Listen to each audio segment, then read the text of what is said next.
문학 92쪽 92쪽 펼게요. 자, 여기서는 이제 고전소설이 나와요. 고전소설과 이제 소재에 대한 설명인데, 먼저 소재에 대해서 봐볼게. 자, 소재는 작가가 이야기를 펼쳐나가기 위해 사용하는 재료라고 생각을 하시면 되는데요.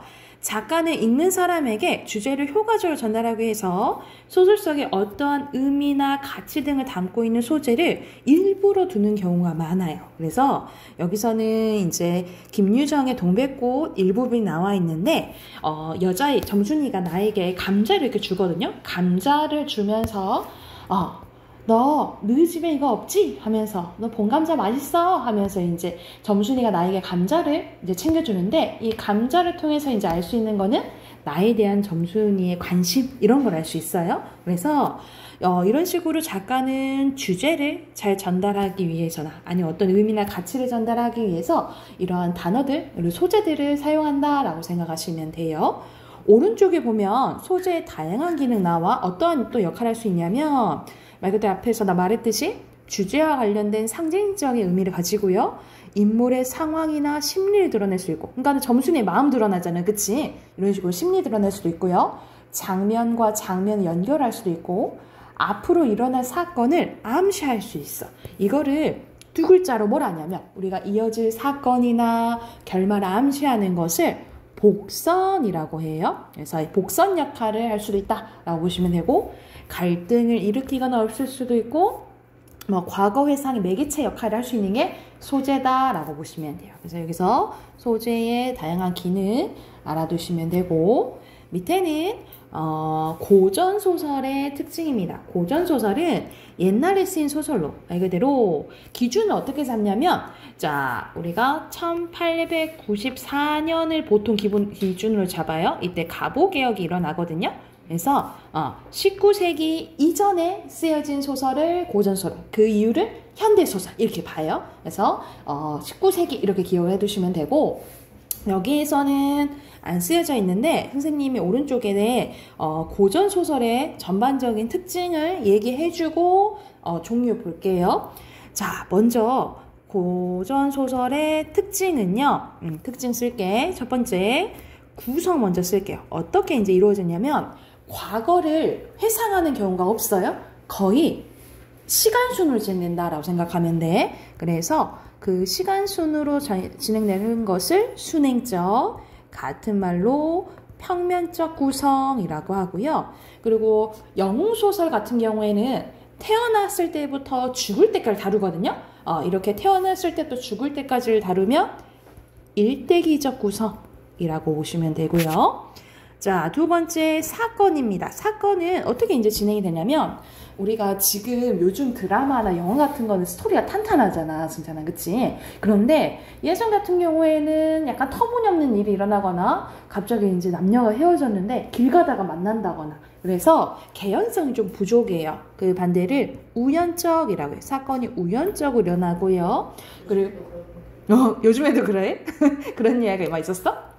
그리고 우리 홍길동전 예를 생각하면, 홍길동이 동해번쩍 서해번쩍 한다 하잖아. 그치? 그리고 분신술을 써가지고 막 8명의 홍길동만 만들죠. 그래서 말도 안 되는 일을 만들어. 그래서 비현실적은 같은 말로 전기적이라고 보시면 돼요. 만약 보기에서 전기적인 요소가 쓰였냐라고 물어보면 비현실적인 거냐 묻는 거라고 생각을 하면 돼.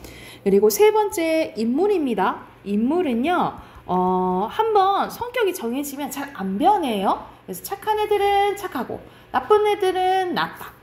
평면적 인물이라고 하고, 우리가 효녀 하면은 누가 생각나나? 그렇지, 심청이 생각나지? 이런 식으로 어떤 사회계층을 대표하면 전형적 인물이라고 해요. 그래서 보통 고전소설의 인물들은 평면적이고 전형적이다라고 기억을 해두시면 돼요. 그리고 네 번째, 전체적으로 주제가 결말과 같이 쓰게 거의 행복한 결말이고, 다 그런 건 아닌데 되게 행복한 결말이고, 주제는 권선징악, 선을 권하고 악을 징벌한다 이런 뜻이죠. 그리고 인과응보 뿌린 대로 거둔다 뭐 이렇게 생각을 하시면 되고요. 마지막 시점 봐볼게요. 시점은 다 3인칭 전지적 작가 시점이야. 3인칭 전지 작가 시점은 서술자가 모든 것을 알잖아요. 그쵸? 심리랑 상황에 대해서 다 안단 말이지. 그래서 가끔 가다가 서술자가 상황에 대해서 개입하는 경우가 있어요. 이 개입하는 경우를 같은 말로 뭐라 하냐면 편집자적 논평이라고 해요. 그래서 소설에서 이 고전소설이 나왔을 때 편집자적 논평이 쓰였는지 안 쓰였는지 찾는 문제가 나온다라고 기억을 해두시면 될 것 같아요. 여기가 됐을까요? 여기가 전반적인 고전소설 특징이어서 이게 머릿속에 있어야 된다라고 보시면 되고 왼쪽에 가면 고전소설의 전반적인 종류 나와 있거든요. 자, 종류는 영웅소설인데 자, 영웅의 말 그대로 일생은 그립니다. 이게 일대기적 구성이 쓰이거든요. 여기도 추가적으로 쓸게. 영웅의 일대기적 구조가 있는데 여기 좀 좁긴 한데 총 7단계를 걸쳐요. 써볼게. 첫 번째, 우리가 이 영웅의 일대기적 구조는 어디서 나왔냐면 주몽신화에서 왔거든요. 우리 주몽이 어떤 일 했지? 뭘 세웠죠? 고구려. 그렇지, 고구려 세웠지. 그리고 주몽은 어디서 태어났어? 부여. 오, 맞아. 부여인데 정상적으로 태어나지 않았잖아. 왜요? 보통 사람과 달리 어떻게 되는지 몰라? 까먹었어요. 알에서 태어나요. 알에서. 그래서 첫 번째, 얘는 바다의 아들, 뭐 하늘의 아들 얘기하잖아. 그치? 첫 번째, 고귀한 혈통을 가지고 있어야 돼요. 고귀한 혈통을 가지고 있어야 되고, 그리고 두 번째, 평범하게 태어나지 않아요. 기이한 탄생. 그래서 알에서 태어났다 했지. 그치? 그리고 세 번째, 비범한 능력을 가져요. 그래서 주몽은 잘하는 게 활쏘기랑 말타기 잘했다 했잖아. 그치? 그러니까 시기 질투하는 사람들이 생긴단 말이지. 그래서 시련, 고난을 겪어요. 그런데 조력자의 도움 또는 다른 자기 능력으로 극복을 하고 또 시련, 고난이 와요. 그리고 7단계 고난 극복 후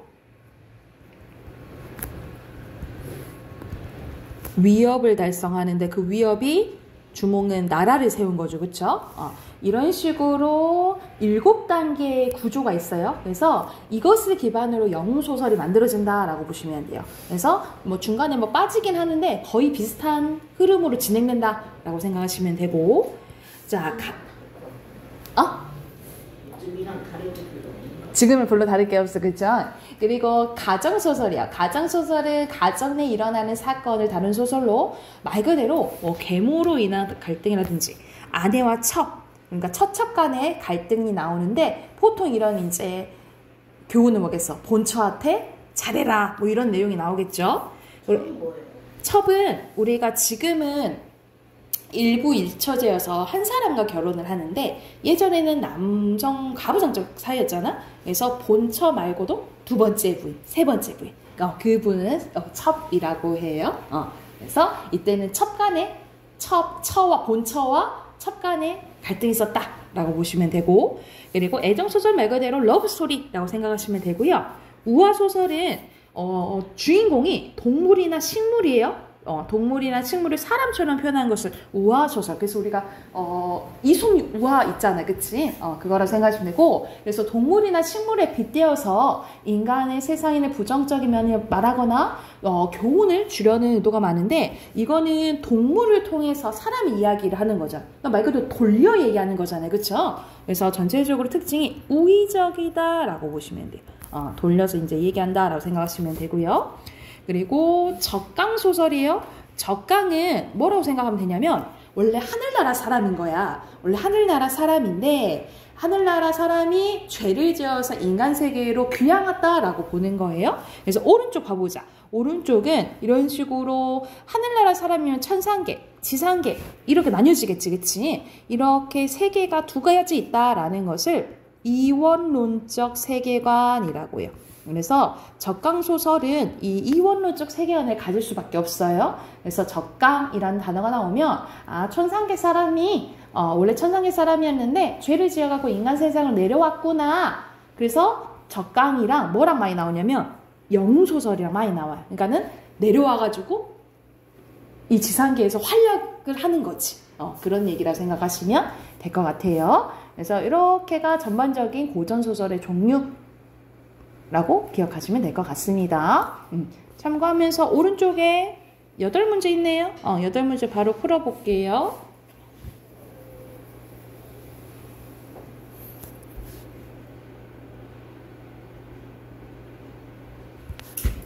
자, 보면은 여기서는 딱 가정이라고 나와 있지, 그지? 가정소설이고요. 밑에 보면 춘향이와 어사또의 러브스토리, 그리고 옥반지죠? 위에 보면 주인공 대성이 나라를 구하는 영웅소설 여기서 맞고요. 밑에 단어는 순서대로 그득, 염치, 애걸, 천군, 만마입니다. 자, 앞으로 가면은 어떤 이야기가 나오냐면 유명한 흥부전 이야기가 나와요. 86쪽으로 갈게요. 흥부전 이야기가 나오는데 흥부전은 뭐라고 기억하시면 되냐면 이거는 판소리계 소설이에요. 그러니까는 소설이 먼저가 아니라 판소리가 먼저 만들어졌고 그것을 기반으로 만들어진 게 판소리계 소설이라고 생각하시면 돼요. 그래서 이거 마찬가지로 흥부전이랑 뭐 춘향전, 심청전도 다 판소리계 소설이라고 생각하시면 돼요. 그래서 내용 여기서 바로 봐볼게. 형제인 흥부놀부는 부모님이 돌아가신 후에도 한 집에 살고 있었는데 그러나 욕심이 많은 형 놀부는 재산을 몽땅 가로채고 동생 흥부를 집에서 내쫓았다. 빈손으로 쫓겨난 흥부는 도저히 가지고 먹여 살릴 길이 없어 놀부의 집에 찾아갑니다. 형님 전에 뵙니다. 새끼를 굶어 누운 자식 살려낼 길 없어 염치꼬치 불구하고 찾아왔으니 동기간을 생각하여 무엇이니 좀 주시며 품을 판들 못 가지는 일이 한들 공으로 가져갔습니까? 모쪼록 죽는 목숨 살려주십시오. 그러니까 공짜로 달라는 거 아니다. 빌려주며 갚겠다 이렇게 얘기를 하는 거죠. 이렇게 애걸하였으나 놀부는 차리차기만 하였다. 오히려 맹호같이 날뛰며 모진 눈을 부릅뜨고 너도 염쳐없는 놈이다. 내 말 들어봐라. 하늘이 내지 않는 자는 벼슬 못 오르고 땅이 내지 않는 자는 이름이 없는 인간이다. 이름 없는 인간이다. 너는 어찌 복이 없어 날 보고 이렇게 보채느냐? 잔말은 듣기 싫다. 그럼 네가 복이 없는 건데 나보고 어쩌라고? 이렇게 얘기를 하는 거지. 양식이 못 되거든 돈 서주시면 하루라도 살겠습니다.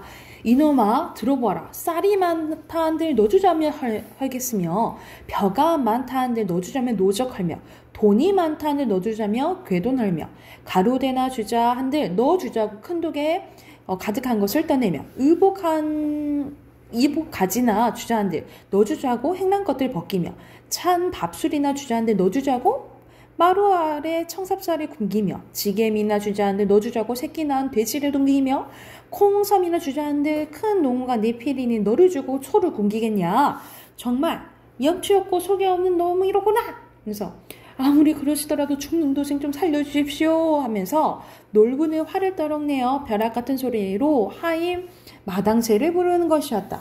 이놈아 뒷마당을 열고 들어가면 저편에 보리산 담불이 있지? 거기 있는 도끼자루 묶음을 내오게 하고는 손에 닿는 대로 골라잡더니 그만 달려들어 흥부의 뒤꿈치를 잔뜩 웅겨주고 사정없이 칩니다. 패기까지 해요. 마치 손댄 중이 빗질하듯 좌상자 중에 법고 치듯이다. 이놈 내 눈앞에 배치를 마라. 흥부는 어찌나 맞았던지 온몸이 나른하여 그만 돌아가고 싶었대. 그러나 형수나 보고 가려고 엉금엉금 부엌으로 또 기어갑니다. 놀부 아내가 밥을 푸고 있었다. 흥부는 굶은 창자에 밥 냄새를 맡으니 옹장이 뒤집혔대요. 아이고 행수님 밥 한 줄만 떠줘. 이 동생을 살려줘. 남녀가 유별한데 어디를 들어오노? 하면서 바쁘던 주걱으로 흥부의 마른 뺨을 우지끈 때리니 흥부는 두 눈이 불이 확 끊이고 정신의 아찔해 중에도 얼떨결에 손을 슬쩍 뺨 위로 밀어부어 밥에 불때기에 붙어있는 것이다. 그걸 또 얼른 먹었대요. 이게 유명한 장면이지. 아주버님은 빵을 쳐도 먹여가며 치시니 감사한 말을 어찌하겠습니까? 수고스럽지만 이죽밥도 쳐달라라고 얘기한 거야. 밥 좀 많이 붙은 주걱으로요. 그 밥 갖다가 아이들 구경이나 시키겠어. 이 못쓸려니 주걱을 내놓고는 부질갱이로 흥부를 실컷 때리니 흥부는 아프단 말도 못하고 하는 수 없이 통곡하고 돌아봤다라는 일부분이네요. 이것도 좀 이어지거든요. 먼저 여기서 중심 인물은 흥부랑 놀부랑 그리고 놀부 안에 나오죠. 배경은 조선시대 지금 놀부네 집인 거지. 그래서 여기서는 도움을 이제 요청하는데 흥부를 때린 모습이 나온다라고 생각하시면 되고, 이거는 이어서 두 번째 것도 보고 한꺼번에 문제 풀게요. 90쪽으로 할게. 자, 90쪽으로 하면 흥부가 그 이후에 다리를 다친 제비를 고쳐주고 얻은 박씨를 심어 부자가 되었다는 말을 들은 놀부는 일부러 새끼 제비의 다리를 부러뜨리고 이를 고쳐주죠. 흥부처럼 제비가 물어다주는 박씨를 심은 놀부는 박이 익자 박을 타고 박에서 온갖 몹쓸 것이 나와 그의 제자를 몽땅 가져가고 맙니다. 놀부 부부는 마지막 박은 다를 것이란 희망으로 박을 타기 시작합니다. 슬근슬근 타다가 반쯤 겨고 우선 궁금증이 나서 박 속을 기웃거리니 그 속이 아주 흰노란 것이 온통 황금 같으므로 놀부가 좋아합니다. 순하거나 그럼 그렇지 마누라 자네도 이 박 속을 들여다보게. 저 누런 것이 온통 황금일세. 놀부 아내는 한동안 코를 훌쩍거리며 누런 것을 보니 금인가 싶소만 그 속에 구린내가 물큰물큰 나니 그게 웬일이요?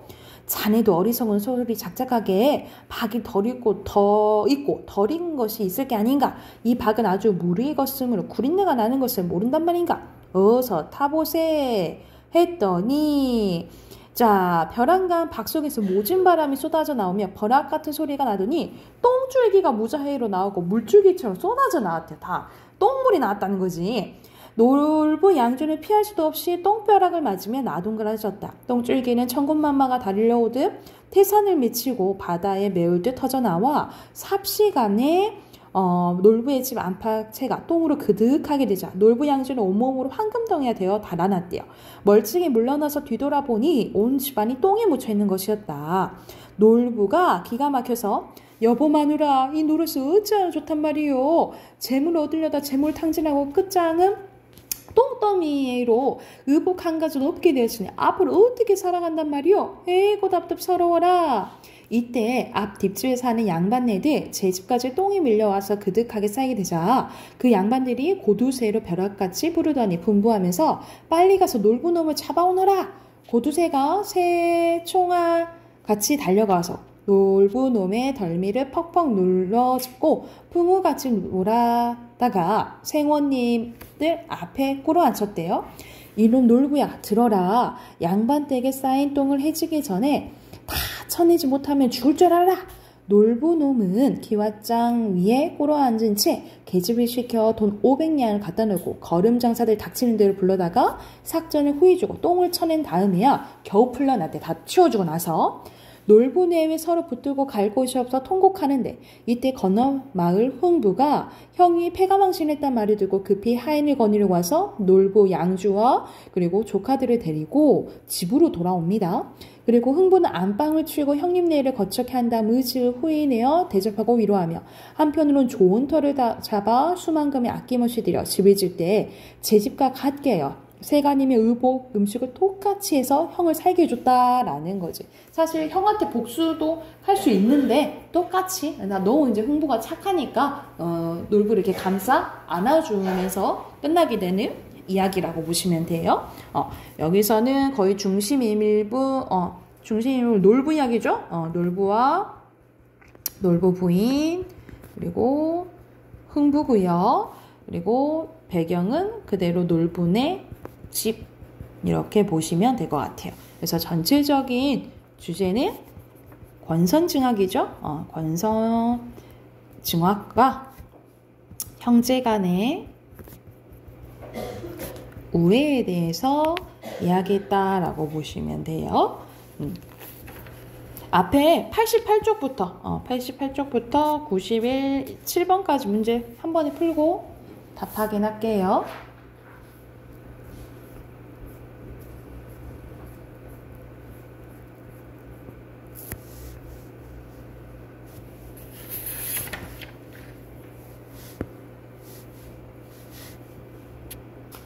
자, 여기선 순서대로 놀부 부엌이죠? 2번에 몇 번? 2번. 3번에? 5번. 오케이. 자, 91쪽. 놀부고요. 그리고 흥부의 집. 5번에 3번. 6번에 5번이죠? 오케이. 이름 전에가 한 글자지? 박입니다. 오케이. 비문학 꺼내볼까요? 비문학 오늘 13데이 할 차례예요. 86쪽. 86쪽 문제 쭉 풀고 90쪽까지 풀고 중심 문장이랑 핵심어 또 확인해 보시고 같이 답 확인해 볼게요. 바로 풀어보세요.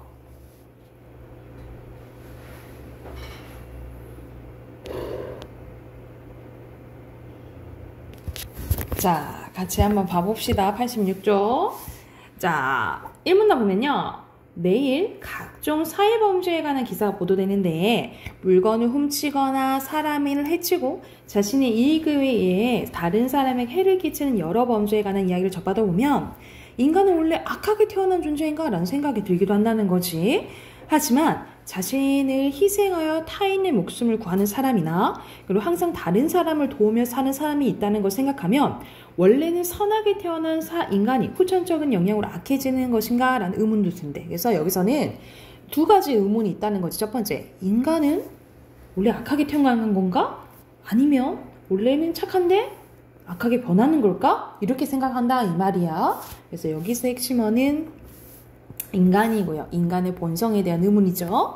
이와 같은 의문은 아주 오래전부터 이어왔습니다. 그래서 약 2000년 전쯤에 살았던 동양의 철학자 맹자와 순자도 이에 대해서 고민하였고 각자 나름의 이제 답을 내렸는데, 자, 맹자는 어떻게 생각하냐면 사람의 성품이 선한 것은 물이 아래로 흐르는 것 같으니 선하지 않는 사람이 없으며 아래로 흘러가지 않는 물이 없다라고 얘기했다는 거죠. 그래서 즉 맹자는 어떻게 생각해서 인간은 태어났을 때부터 착해 라는 성선설을 주장했다라고 보시면 되고요. 옆에 빈칸 맹자 쓰면 되겠죠.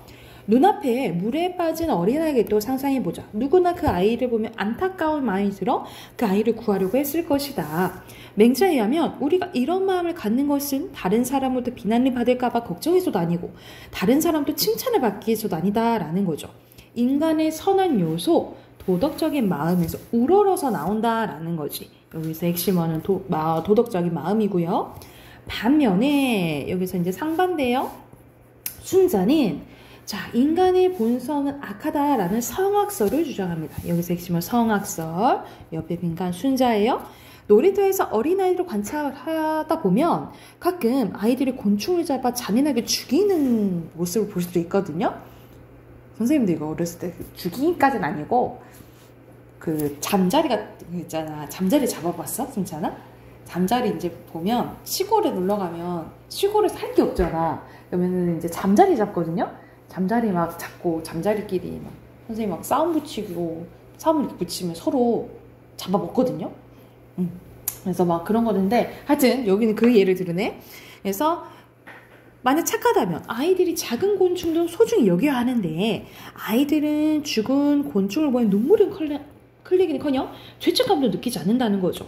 아이들이 보여주는 이런 순수한 악함은 순자의 성악설에 힘을 실어준 대표적인 근거다 이 말이야. 인간이 선한가 악한가의 문제는 아직까지 확실하게 답을 할 수 없는 문제다.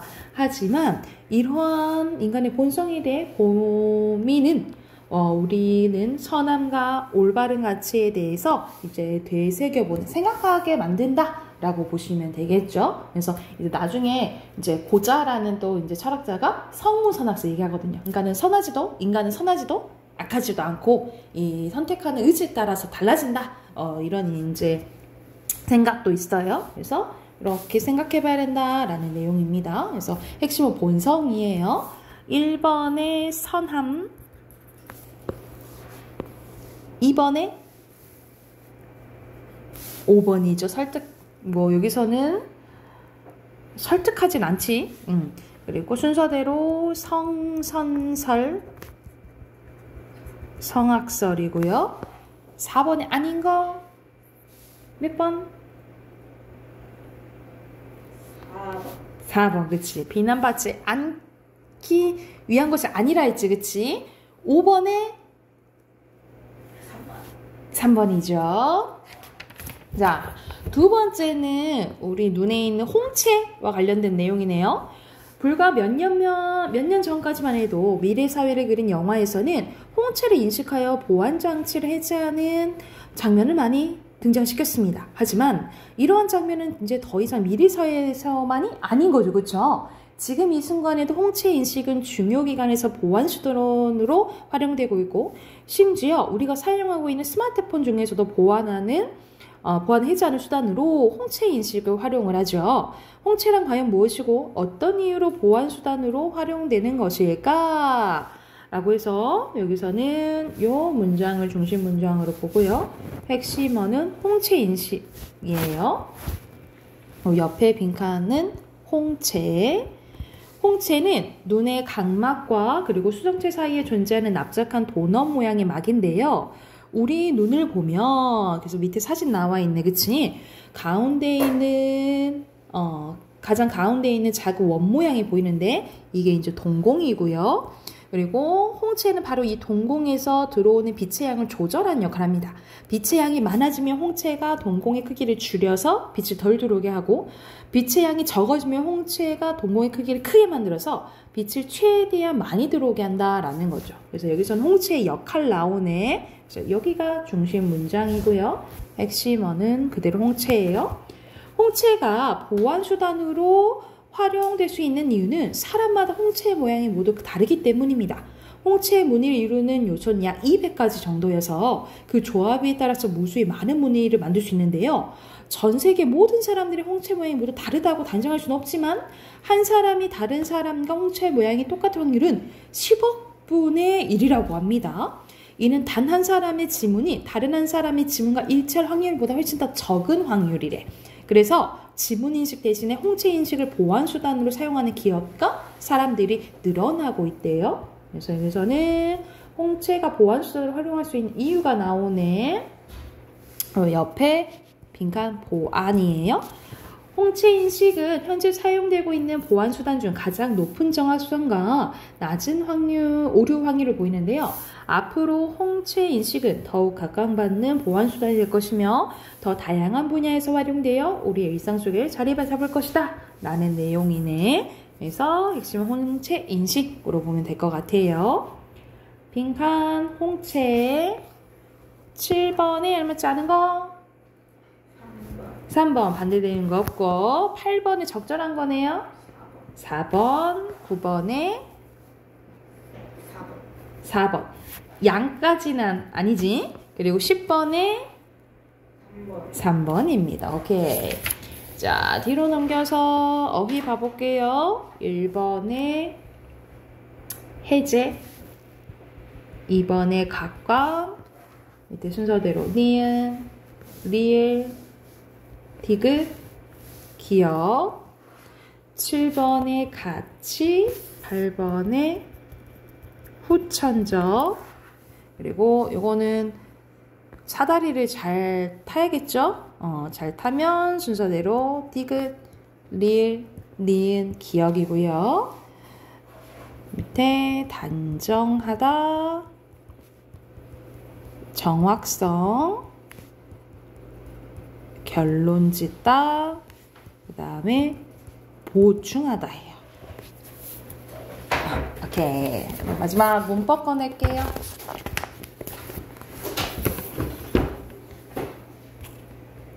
자, 우리 문법 문장의 구조 끝났잖아, 그치? 70쪽입니다. 70쪽이에요.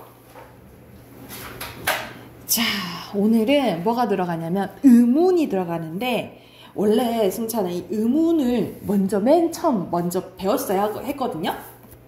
근데 이게 교육과정, 원래 옛날 교육과정에는 이게 1학년 때 배웠어요. 1학년 때 배웠는데 이제 이게 3학년 걸로 갔어.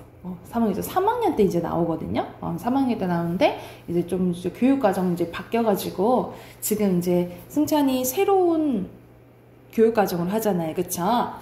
그래서 한번 이제 봐야 될 것 같은데, 먼저 의문에 대해서 보면 의문의 뜻이 중요해. 자, 의문은 봐보자. 소리 음자에다 소리 운자예요. 말의 뜻을 구별해주는 소리의 가장 작은 단위입니다. 뭐를 구별해준다고? 말의 뜻을 구별해주는 소리의 가장 작은 단위래. 이 밑에 예시 보면 물과 불이라는 단어가 있잖아, 그치? 물과 불은 완전 다른 의미지, 그치? 근데 글자로만 보면 뭐만 달라? 미음과 비읍의 차이죠, 그쵸? 이 미음과 비읍이 뜻을 구별해준다 이 말이야. 그래서 이 미음과 비읍이 뭔 거야? 의문인 거예요. 의문. 의문이라고 보시면 되고, 자, 의문은 크게 어떻게 이제 나뉘어지냐면, 원래는 나눌 수 있는 분절 의문과 나눌 수 있는 분절 의문과 나눌 수 없는 비분절 의문으로 나뉘어지거든요. 자, 분절 의문은 이렇게 미음과 비읍처럼 보여야 돼. 그래서 대표적인 자음과 모음을 분절 의문이라고 하고요. 비분절 의문은 눈에 보이지 않는 거, 소리의 길이나 뭐 높낮이, 억양 같은 거 있잖아요. 이런 것들이 비분절 의문이라고 보시면 돼요. 그래서 근데 크게 자음과 모음, 소리의 길이가 의문이라고 기억하면 돼요. 자, 그래서 밑에 종류가 정리되어 있지. 자, 먼저 모음의 개념입니다. 모음은요, 발음할 때 공기 흐름이 방해를 받지 않고 나는 소리야. 우리가 봐봐, 아 하면은 뭔가 방해 없이 쭉 소리 나는 것을 모음이라고 하고요. 그에 반대로 자음은 발음할 때 공기 흐름이 모간이나 입안에 방해를 받으면서 나는 소리라고 해요. 그래서 같은 말로 뭐 장해음 이렇게 얘기하긴 하는데 자음 생각하시면 됩니다. 그래서 이 개수를 보면 모음은 총 21개고요. 자음은 총 19개야. 그래서 자음과 모음 합해서 총 몇 개? 50개. 아니, 40개. 40개, 그렇지. 총 40개예요. 자음이랑 모음이랑 총 이제 40개인데 이거를 다 외울 거예요. 이 나누는 기준들이 있거든요. 그래서 이것들 이제 외울 거고, 자, 밑에는 소리의 길이가 나오네요. 소리의 길이 보면 발음할 때 소리를 길게 내느냐 짧게 나느냐에 따라서 구별된다 이 말이야. 그래서 길게 발음할 때는 이 표시를 해요. 이 표시가 있으면 길게 발음하는 거야. 대표적으로 우리가 눈이 있죠. 눈은 내리는 눈이 있고 사람 눈이 있는데 뭘 길게 발음하냐면 내리는 눈을 길게 해요. 내리는 눈. 그래서 어떻게 발음해야겠어? 눈에 눈이 들어갔다. 이렇게 해야 돼요. 내리는 눈을 길게 발음하는 거야. 눈에 눈이 들어갔다. 자, 선생님이 길게 발음하는 것들이 여러 가지 있거든요. 선생님이 얘기를 해주면 길게 발음하는 것들. 자, 우리가 타는 말이 있고 사람 하는 말이 있어. 그치? 그래서 말은 뭘 길게 발음하냐면 사람 말을 길게 발음. 우리가 하는 언어 있죠? 말이 맞네 할 때는 사람 말이 언어라고 생각하시면 돼요. 그래서 우리가 동물 말이 아니야. 동물 말은 짧게, 사람 말을 길게 이렇게 발음한다라고 생각하시면 되고, 그리고 발이 뭐가 있냐면 사람 발이 있고 우리가 가리개 발이 있어. 우리 뭐 중국집 같은 데 보면 이렇게 줄 같은 거 이렇게 문 이렇게 가려져 있잖아. 그걸 이제 발이라고 하는데 가리개 발을 길게 발음한다라고 생각하시면 되고 굴 있어요. 굴은 동굴이 있고 먹는 굴이 있어. 그치? 뭘 길게 발음하냐? 동굴을 길게 발음해요. 동굴을 길게 발음하고 그리고 병은 아픈 병 있고 콜라병 있잖아. 아픈 병을 길게 발음해요. 아픈 병. 또 뭐 있냐? 또 뭐가 있지? 벌서다 있고 우리가 윙벌 있잖아. 곤충벌, 윙벌을 길게 발음해요. 윙벌 이렇게 기억하시면 되겠죠?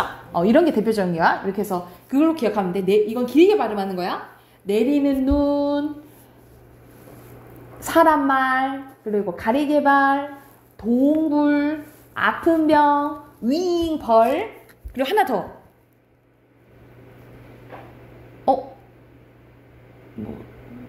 방금 기억났는데? 밤. 깜깜한 밤이 있고 먹는 밤 있잖아요. 먹는 밤을 길게 발음해요. 먹는 밤을 기억하면 돼. 이해됐을까요? 이게 대표적으로 소리의 길이로 구별하는 거라고 생각하시면 돼요. 이해됐을까요? 그리고 밑에 보면은 생일은 6개 음운인가요? 라고 이제 궁금해하는데 생일은 이렇게 구별돼요. 그래서 우리가 이거 어떻게 읽어? 승찬아? 이거는? 그치. 그래서 모음 앞에 있는 이응은 안 세요. 그래서 예를 들어서 우유가 있으면 이건 몇 개 음운이야? 그렇지. 2개라고 생각하시면 돼요. 예를 들어서 이렇게 돼 있으면 몇 개? 2개. 이 받침에 있는 이응만 센다라고 생각하시면 돼요. 이해됐을까요? 자, 이제 모음에 대해서 더 자세히 할 건데, 자, 오늘은 모음만 먼저 외워볼 거예요. 자, 어디로 가냐면, 오늘은 모음만 하고 끝내주게. 자음까지 하면 너무 많으니까, 75쪽으로 가봐요. 75쪽. 자, 75쪽으로 갑니다. 자, 75쪽에 표가 보이지, 그치? 요 표를 외울 거예요. 자, 간단하게 말을 하면, 자, 모음 있잖아. 모음은 총 몇 개라 했지? 기억나나? 21개였어요. 근데 이게 이렇게 2가지로 나뉘어져요. 단모음과 이중모음으로 나뉘어지는데 단모음이 10개고 이중모음이 11개거든요. 자, 근데 단모음 뭐냐면 우리가 발음할 때 하면 계속 야. 선생님 입모양 봐봐. 하면 계속 야. 그치? 근데 쌤이 야 해볼게. 야 하고 입모양이 변하지. 그치? 이런 식으로 발음할 때 혀의 위치나 입의 모양이 변하지 않으면 단모음이고 변하면 이중모음이라고 보시면 돼요. 그러니까 대표적으로 아가 단모음이고 이아가 이중모음이라 생각하시면 돼요. 이해됐나요? 그런데 뭘 외울 거냐면 우리는 단모음 10개를 외울 거야. 이 10개를 외우고 나머지는 다 이중모음이겠네 이렇게 생각하면 되잖아. 그치? 자, 어떤 식으로 외우냐면 이렇게 10개가 있는데 자, 요 표를 외울 거예요. 자, 단모음을 나누는 기준은 3가지예요. 이렇게 3가지인데요. 첫 번째, 혀의 최고점 위치. 우리가 발음할 때 혀의 최고점 위치가 앞에 있냐, 뒤에 있냐에 따라서 앞에 있으면 전설모음, 뒤에 있으면 후설모음인 거야. 그럼 전설모음에 뭐가 있냐면 이에 위에가 있는 거고 후설모음에는 으어와 우호가 있는 거예요. 2번째, 입술 모양이야. 우리가 우 하면 입술 모양이 동그라미지지, 그치? 입술 모양이 동그라미지면 원순모음. 그래서 원순모음에는 위외 우오가 있는 거고요. 동그라미가 아니면 평순모음인 거야. 평순모음엔 이에 으어와가 있는 거예요. 그리고 마지막 혀의 높이에 따라서 고, 중, 저예요. 그래서 고모음은 이, 위, 으, 우, 중모음은 에, 웨, 오, 그리고 저모음은 에야. 그래서 이런 식으로 어떻게 외우면 되냐면 선생님 약간 리듬감 있게 선생님은 어떻게 외우냐면 막 그 선생님들 보면은 초성 가지고 뭐 키위를 주오 막 이렇게 외우거든요. 근데 그렇게 말고 선생님 그냥 그대로 이에, 에, 위, 왜, 으어아, 우, 오. 이 순으로 외우시면 돼요. 어떻게 외우면 된다고? 이에, 에, 위, 왜, 으어아, 우, 오. 라고 외우시면 돼요. 그런데 이렇게 에자, 어이자, 에자랑 아이자, 에자는 사실 구별이 잘 안 가거든? 똑같이 전설모음이고 똑같이 평수모음이에요. 근데 봐봐. 선생님 모양 보면 이, 에. 그래서 혀가 더 낮아지고 입을 더 크게 벌려야 된다라고 보시면 돼요. 자, 어떻게? 혀가 그러니까 이, 에. 그래서 혀가 더 낮아지고 입이 더 크게 벌려야 돼요. 그래서 아니면 헷갈리면 봐봐. 여기 같은 어 계열이잖아. 그지? 같이 아 계열이죠? 이렇게 이거 하시면 돼요. 다시 어떻게 외우면 된다고?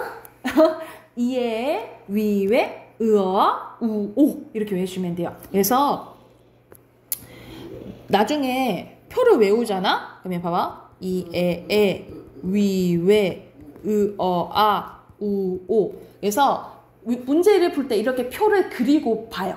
그러면 쉽게 풀 수 있어. 봐봐. 전설모음 뭐니? 이에, 위에인 거야. 후설모음은요? 으어아, 우오인 거야. 그러면 원수모음은요? 위외, 우오. 평수모음은 이에, 으어아. 고모음은 이위, 우우. 중모음은 에외, 어오. 저모음 뭐밖에 있어? 에, 아. 이렇게 있다라고 보시면 돼요. 그래서 요것을 다 외워야 돼. 그래서 진도 다 나가서 단모음이랑 자음 다 끝나면 요거 표 시험 볼 거예요. 표 시험 볼 거야. 그래서 요 순으로 외우시면 되고 기준 세 가지 뭐라고? 첫 번째 혀의 최고점 위치, 두 번째가 입술 모양, 그리고 세 번째가 혀의 높이예요. 그래서 자, 우리 다시 앞에 71쪽으로 가볼까? 71쪽 봐봐. 여기서는 선생님이 말했듯이 단모음은 발음할 때 입술 모양이나 혀의 위치가 고정되어 있어요. 그에 반해 이중모음은 이 입술 모양의 혀의 위치가 달라지는 걸 얘기해. 이해됐어요? 그래서 뒤로 넘기면 첫 번째 분류 기준 혀의 최고점 위치에 따라서 전설모음, 후설모음이고요. 그리고 두 번째, 혀의 높이에 따라서 고모음, 중모음, 저모음이고요. 그리고 입술 모양에 따라서 원수모음과 평수모음을 알신다라고 보시면 돼요. 이걸 정리한 게 옆에서 아까 봤던 이거야. 그래서 이에, 위에, 으아, 우오. 다 외웠나요? 오케이. 그러면 앞에서부터 75쪽까지 문제 한번 풀어볼까? 70쪽부터 75쪽까지 문제 풀어볼게요.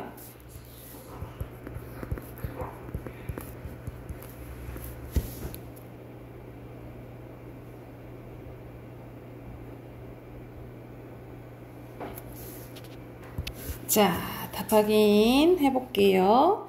여기서는 1번의 순서대로 음은 길이, 그리고 뜻을 구별해주는 건 아, 오죠? 그리고 여기서는 디귿과 쌍디귿, 음운 개수, 당근 6개, 고인, 돌 몇 개? 7개. 자, 오른쪽에 순서대로 X 오고요. 여기서는 I자니까 단, 외니까 여기서는 이중모음, 단모음이죠. 여기서는 여우, 유치원이고요. 뒤로 넘겨서 최고점, 앞쪽, 후설, 앞쪽, 뒤쪽, 전설, 후설, 전설, 후설, 이것도 후설이죠? 맞죠? 그리고 O, X, 예, 아, 구름. A 아니에요?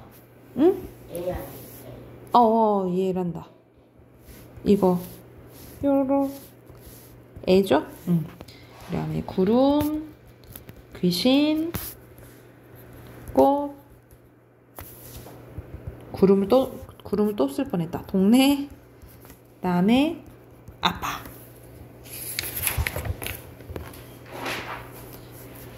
입술 모양. 그다음에 둥글게. 평순. 여기서는 외롭게, 날고. 이렇게 3개. O, X, O. 어는 평순 모음이죠. 그리고 X, O, X. 단모음에는 O, U, 위, 으, 이.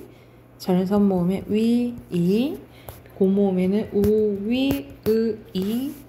평순 모음에는 으, 이. 그리고 전설이면서 고모음에서 평순인 건 이. 후설이면서 중모음에서 원순인 건 오. 이렇게. 그 다음에 이렇게